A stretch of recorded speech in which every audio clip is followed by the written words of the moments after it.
जब आप चिंता कर रहे होते हैं या कोई ऐसा काम कर रहे होते हैं जो आपको पसंद ना हो, तो आपका चित्त आपके सेल्फ से अलग हो जाता है। यानी आपके चित्त में और आपके सेल्फ में एक स्प्लिट क्रिएट हो जाती है। आपका चित्त उस काम में भटकने लग जाता है जहां आप होना चाहते हैं। तो आप हैं कहीं और आपका चित्त कहीं और चला जाता है। और यदि व्यग्रता और उन्माद ज़्यादा बढ़ जाए, तो आपका चित्त जहां होता है आप उसी में खो जाते हैं।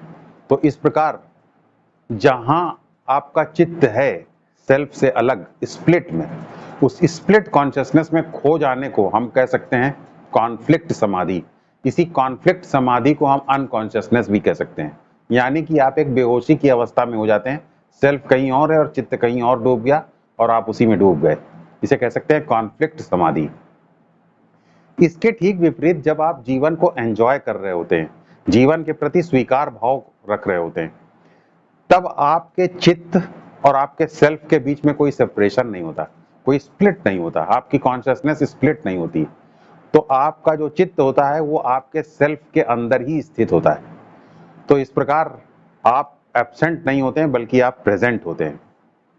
और यदि आप इस एक्सेप्टेंस को एंजॉय भी कर सकें, जैसे कि प्रेम में आप एंजॉय करते हैं, तो आंख बंद हो जाती है, तन्मयता में आप डूब जाते हैं, प्रेम की आनंद की तन्मयता में डूब जाते हैं।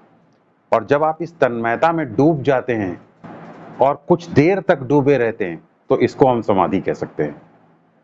याद रखिए यहाँ पे एक बात बहुत महत्वपूर्ण है कि ये समाधि ज्ञान प्राप्ति नहीं है, जैसा कि ज्यादातर लोग समझते हैं और समाधि में ही लगे रहते हैं।